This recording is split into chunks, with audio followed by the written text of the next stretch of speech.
नमस्कार, स्वागत है आपका द न्यूज पर। मैं हूं आपके साथ शिप्रा सैनी। संसद में विपक्षी सांसदों के रिकॉर्ड तोड़ निलंबन को लेकर लगातार हंगामा जारी है। लोकसभा में विपक्षी सांसदों ने हंगामा किया है, नारेबाजी की है, जिसके बाद लोकसभा के स्पीकर ओम बिरला ने इन तमाम विपक्षी सांसदों को कड़ी फटकार लगाते हुए चेतावनी दी है।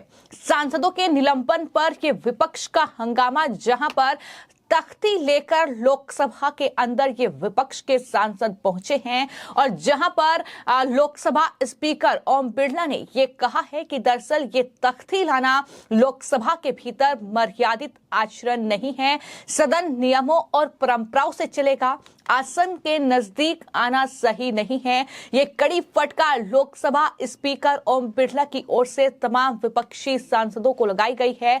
साथ ही लोकसभा की कार्रवाई को भी स्थगित किया गया है। जिस तरीके से ये हंगामा विपक्ष का देखने को मिला, लेकिन वहीं पर मैं आपको ये बता दूं कि कल लोकसभा से लगभग 33 विपक्षी सांसदों को निलंबित किया गया है। जिस तरीके से संसद की सुरक्षा में चूक का ये मामला और इसको लेकर केंद्रीय गृह मंत्री और साथ ही प्रधानमंत्री जो हैं वो संसद में बयान दें, ये मांग विपक्ष के सांसद कर रहे हैं। लेकिन इस मांग को लेकर जिस तरीके का हंगामा बरपाया जा रहा है, जिस तरीके से वेल में घुसकर नारेबाजी की जा रही है, जिस तरीके से ये विपक्ष के सांसद तख्तियां लेकर वहां पर पहुंच रहे हैं, इसको लेकर ही ये तमाम जो कहीं ना कहीं बयान हैं इनका दौर जारी है। मैं आपको ये बता दूं कि इसी कड़ी में अब कांग्रेस पार्टी के नेता श्रीनिवास पीवी की ओर से एक पोस्ट किया गया है, जिसपे उन्होंने ये लिखा है कि हम तानाशाही के शीर्ष पर पहुंच चुके हैं। संसद सुरक्षा चूक के मामले में गृह मंत्री के बयान की मांग कर रहे सांसदों को सत्र से ही निलंबित किया जा रहा है। अधीर रंजन चौधरी के साथ साथ अब तक 47 विपक्षी सांसदों को निलंबित किया गया है लोकसभा से, लेकिन घुसपैठ के सूत्रधार बीजेपी सांसद पर अब तक चुप्पी कायम है। ये श्रीनिवास पीवी की ओर से ट्वीट किया गया है, पोस्ट किया गया है। लेकिन यहां पर तमाम लोग ये भी कह रहे हैं कि दरअसल जिस बीजेपी सांसद के पास पर ये लोग घुसे थे, जाहिर तौर पर उनसे भी पूछताछ हुई है, जांच लगातार जारी है और जांच रिपोर्ट तक आने का इंतजार इन विपक्षी सांसदों की ओर से नहीं किया जा रहा है। जबकि प्रधानमंत्री नरेंद्र मोदी संसद की सुरक्षा में हुई चूक को लेकर बयान दे चुके हैं और जाहिर तौर पर बीजेपी का ये आरोप है कि एक योजनाबद्ध तरीके से विपक्ष ने ये हंगामा बरपाया है ताकि संसद की कार्यवाही को किसी भी तरीके से जो है कहीं ना कहीं अस्थिर किया जाए, किसी भी तरीके से उसमें बाधा डाली जाए, सदन सुचारू रूप से ना चले। यही विपक्ष की कोशिश है और इसको लेकर ही ये हंगामा विपक्ष की ओर से बरपाया जा रहा है। इस तरीके से अब तक लगभग 92 जो सांसद है राज्यसभा और लोकसभा के, वो इस हंगामे और नारेबाजी के चलते सदन से निलंबित हो चुके हैं। लेकिन ये तमाम सांसद अब महात्मा गांधी की प्रतिमा के सामने दरअसल नारेबाजी कर रहे हैं, हाथों में तख्तियां लेकर सरकार के खिलाफ नारेबाजी की जा रही है। तमाम सांसद, फिर चाहे वो अधीर रंजन चौधरी हो या विपक्ष के अन्य सांसद हों जो कि निलंबित किए गए हैं, कांग्रेस पार्टी के सांसद उसमें शामिल हैं, टीएमसी के सांसद, साथ ही एनसीपी के सांसद भी लगातार ये हंगामा कर रहे हैं। तानाशाही, तुगलकशाही नहीं चलेगी, हिटलर शाही मुर्दाबाद, मोदी शाही मुर्दाबाद, इस तरीके के नारे जो हैं वो विपक्ष की ओर से लगाए जा रहे हैं। तो जहां एक तरफ श्रीनिवास पीवी ने ये सवाल किया है, तो वहीं मैं आपको ये बता दूं कि जो आरजेडी के सांसद हैं मनोज कुमार झा, उन्होंने दरअसल जिस तरीके से ये सांसदों का निलंबन हुआ है, इस फैसले पर नाराजगी और आपत्ति जताई है।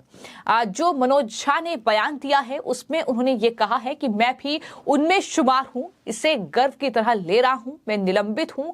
जब काला दौर होता है ना, तब तानाशाहों को ऐसी ही संसद चाहिए जहां बकरी मेमने की तरह महमे करती रहे। आपसे सिर्फ सवाल पूछ रहे हैं, ये मनोज झा की ओर से बयान दिया गया है। सुनिए मनोज झा ने क्या कुछ कहा है। मैं भी शुमार हूं उनमें, बैज ऑफ ऑनर की तरह पहन रहा हूं, आई एम सस्पेंडेड।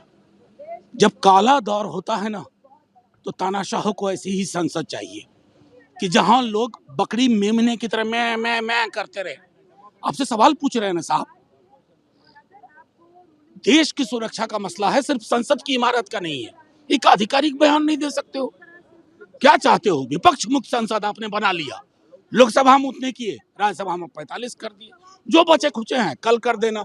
लेकिन याद रखे जाओगे, ये दौर याद रखा जाएगा कि जब से अपने दूसरे टर्म में मोदी जी आए हैं बहुत कमजोर हो गए, और कमजोर व्यक्ति ही इस तरह की हरकतों को प्रोत्साहित करता और करवाता है पार्लियामेंट्री अफेयर्स मिनिस्टर द्वारा। तो वहीं कांग्रेस पार्टी के नेता प्रमोद तिवारी ने भी इसे अलोकतांत्रिक करार दिया है और कहा है कि ऐसा करके ये तय नहीं कर सकते कि सदन में हमारी आवाज ये खामोश कर जाएंगे। मैं पीठ के प्रति तो कुछ नहीं कहता, पर कहना चाहता हूँ कि अलोकतांत्रिक है। कोई अपनी बात कहना चाहे तो उसमें आप अवरोध उत्पन्न करेंगे। हम सदन में क्यों आते हैं? वाद विवाद के लिए। सरकार कोई गलत काम करे तो उसकी आलोचना, तो हमें निकाल कर ये नहीं तय कर सकते कि सदन में हमारी आवाज खामोश हो जाएगी। हम अंतिम क्षण तक पूरी शक्ति के साथ लोकतांत्रिक ढंग से लड़ते रहे। तो कुल मिलाकर जिस तरीके से हर बार हमने देखा है कि जब भी संसद की कार्यवाही चली है तो विपक्ष ने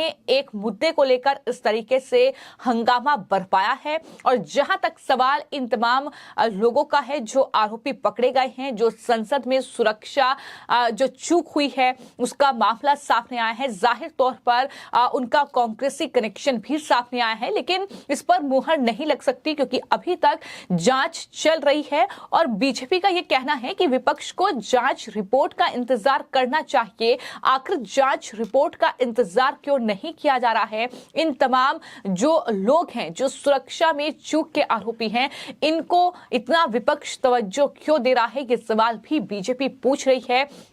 और साथ ही बीजेपी ने ये बड़ा आरोप लगा दिया है कि दरअसल ये विपक्ष का एक प्री प्लान स्ट्रेटजी है हाउस को डिस्टर्ब करने की। और जिस तरीके से लगातार ये बयानबाजी कर रहे हैं, जाहिर तौर पर हर बार यही कोशिश विपक्ष की रही है कि सरकार कोई बिल पेश ना कर पाए, कोई बिल पास ना हो पाए, इतना हंगामा सदन में बरपाया जाए कि बार बार जो कार्यवाही वो स्थगित किए जाए। ये जनता की बात करते हैं, लेकिन जनता के लिए ही, जनता के मुद्दों के लिए ही जो सदन चलता है, जहां पर सांसद अपने अपने संसदीय क्षेत्र की मुद्दे रखते हैं, कई बिल पास होते हैं, लेकिन उस सदन को ही सुचारू रूप से ये विपक्ष नहीं चलने देना चाहता। ये जाहिर तौर पर बीजेपी का बड़ा आरोप है। जिस तरीके से मल्लिकार्जुन खड़गे ने भी ये कहा है कि मोदी और शाह बाहर भाषण दे रहे हैं, सदन की गरिमा का वो अपमान कर रहे हैं, वो हमें पाठ पढ़ा रहे हैं, इस तरीके की बातें मल्लिकार्जुन खड़गे की ओर से भी कही गई है। और ये कहा गया है कि मनमाने तरीके से सस्पेंड हमें किया गया है। आज तक कितने एजिटेशन ऐसे नहीं हुए, कितने लोग एमपीज अपनी बात रखने के लिए कोशिश नहीं किए, लेकिन इस बार वो खुद ही मोदी और शाह दोनों नहीं आना चाहते सदन में, और वो बाहर लेक्चर दे रहे हैं। कोई भी वाराणसी जाते हैं, कभी अहमदाबाद जाते हैं, लेकिन यहाँ हाउस चल रहा है। ये तो सदन की गरिमा को वो लोग एक तरफ से उन्होंने अपमान किया है। और जो लोग अपमान करते हैं डेमोक्रेसी का, और वो हमको पाठ पढ़ाते हैं। और ये मुझे बड़ी दुख की बात है कि सदन के दोनों स्पीकर और चेयरमैन साहब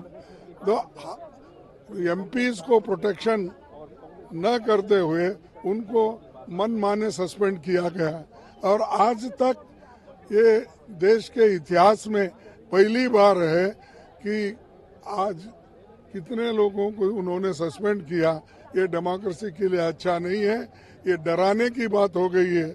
और ऐसा डराने के लिए लोगों को वो अपना डेमोक्रेसी खत्म करना चाहते हैं। ये भी बयान उनकी तरफ से दिया गया है। तो कुल मिलाकर इस रिकॉर्ड तोड़ निलंबन पर, यानी जो कल 33 सांसद निलंबित किए गए। इससे पहले भी करीब 13 सांसद लोकसभा से निलंबित हुए थे और 47 विपक्षी सांसदों को लोकसभा से निलंबित किया जा चुका है, जिसमें अधीर रंजन चौधरी के साथ साथ कई बड़े सांसद शामिल हैं। इसके अलावा मैं आपको ये बता दूं कि लगभग इस पूरे सत्र के दौरान अभी तक 92 सांसदों को निलंबित किया जा चुका है। और ऐसा नहीं है कि ये पहली बार इतनी बड़ी तादाद में निलंबन हुआ है, इससे पहले भी राजीव गांधी की सरकार में इस तरीके का निलंबन जो है विपक्षी सांसदों का वो देखने को मिला था। तो कुल मिलाकर जाहिर तौर पर ये हाउस को डिस्टर्ब करने की एक बड़ी रणनीति विपक्ष की ओर से तैयार की गई है और यही वजह है कि लोकसभा स्पीकर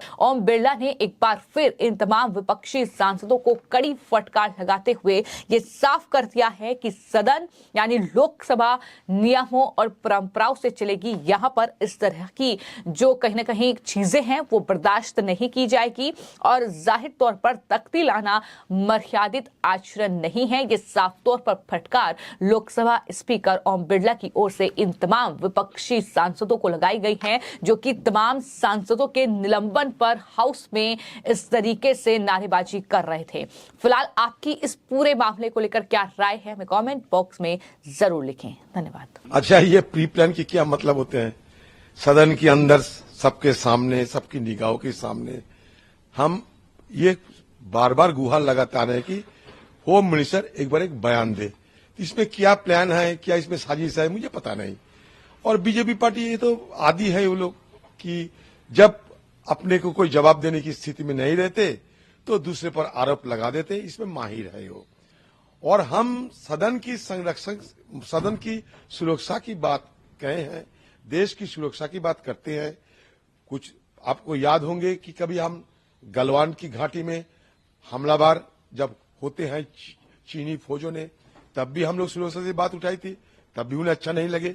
आज संसद के अंदर हमला हो रहे हैं, ये भी सुरक्षा की बात है, उन्हें अच्छा नहीं लगे। जब हम सुरक्षा की बात उठाते हैं तो सत्तारूढ़ पार्टी खुद अपने को असुरक्षित महसूस करते हैं।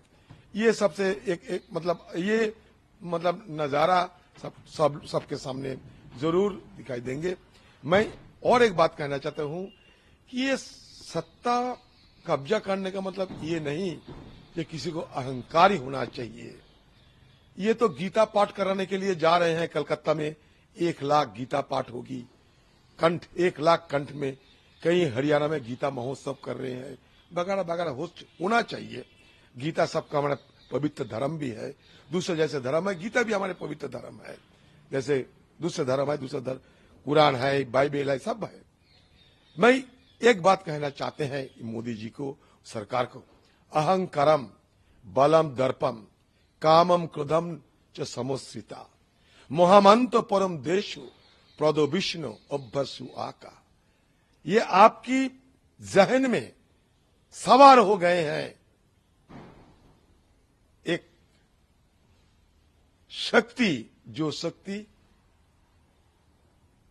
देव शक्ति नहीं, असुर शक्ति कही जा सकते हैं।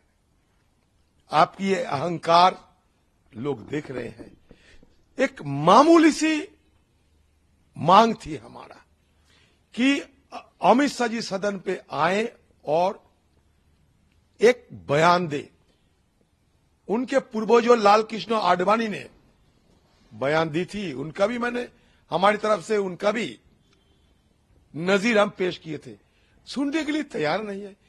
टीवी में बोलेंगे, बाहर बोलेंगे, आप लोगों के बोलेंगे। अभी तो तोड़ोड़ मोड़ोड़ करने की जो कारखाना है, उनको सही बात को गलत साबित करने की जो तोड़ोड़ मोड़ोड़ करने की कारखाना है, उसमें सारे प्रोडक्शन हो रहे हैं और होते रहेंगे। लेकिन सच्चा को आप कैसे छुपाओगे? लोग देख चुके हैं।